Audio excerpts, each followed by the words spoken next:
ریاست کارهای داخلی دوشنبه میگوید این نهاد یک گروه سازمان یافته قاچاقبر را بازداشت کرده است.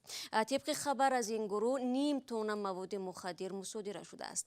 دفتر مطبوعاتی ریاست کارهای داخلی به رادیو آزادی گفت پرونده های این افراد بازداشت شده در دادگاه شهر دوشنبه در حال بررسی می باشد. همکارم میرزا خالقزاد این موضوع را دنبال داشت و حالا در پهلوی من است. خب بگویید که آیا شما توانستید جزئیات بیشتر را اویدی مصادره نیم تن مواد مخدر به دست بیارید؟ بله شالا، در خبر بازداشت این گروه هرچند از 6 نفری آنها گفته می شود ولی تعداد این افراد قاچاقبر بیشتر بوده. به اطلاع ریاست کارهای داخلی پایتخت 2 نفری دیگر، یک شهروند تاجیکستان و یک شهروند ازبکستان در پیگرد قرار داده شدند و به خاطر خلل نیفتادن به جریان جستجو از این 2 نفر نام برده نمی شود. ریاست امور داخلی پایتخت میگوید کارمندان ریاست ضمن یک عملیات در روز عید قربانی گذشته در آخرهای ماه ایول گروه قاچاقبر را در دوشنبه بازداشت کردند و قلمرو فعالیت آنها به شکل سه‌کنجه صورت گرفته مواد مخدر را از افغانستان به تاجیکستان و از اینجا به روسیه و بعدا به کشورهای دیگر انتقال داده میدادند. به اطلاع این منبع از این گروه 6 ماشین گرانبها با مبلغ 1,784,000 سامانی و خانه و کشکا با ارزش 50 میلیون سامانی مصادره شده است. از ریاست کارهای داخلی پایتخت گفتند که عزیزالله عبداللهیف که با لقب عزیز دامساز مشهور بوده است اصلا در پایتخت و اطراف آن به خانه سازی مشغول بوده و با صفت بهترین خانه های اقامتی بنا میکرده است و تنها از او 6 بنای خانه اقامتی در حدود شهر دوشنبه و یک کارخانه استحصال خشت در جماعت سرکشتی ناحیه رودکی و یک توقفگاه افت ها در مساحت 20 ساتق تعلق داشته به حبس مال و ملکی گرفته شدند.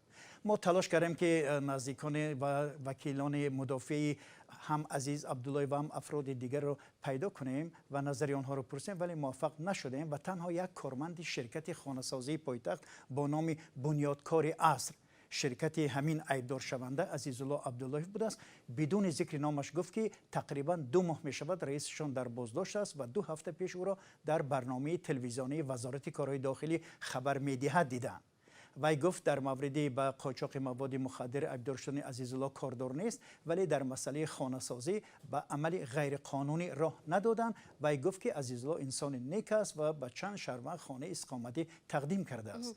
خب افراد دیگری که به این گروه شامل بوده و در کرسی عیبداری نشستند که هستند درباره آنها نیز معلومات داده شده است؟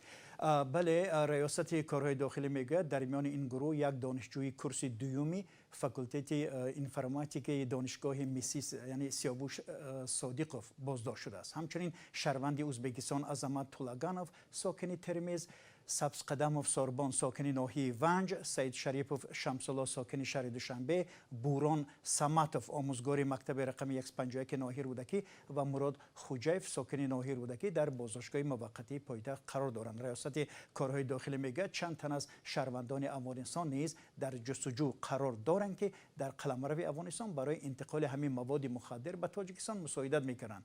این منبع میگوید نیم تن مواد مخدری که از این گروهی سازمان یافته مصادره شده است در بازار سیاه به 6 میلیون دلار برابر می باشد. تشکر. خب بینندگان عزیز، ما تلاش میکنیم از جریان بررسی محکمه دادگاهی این گروه قاچاقبر برایتان معلومات بدیم.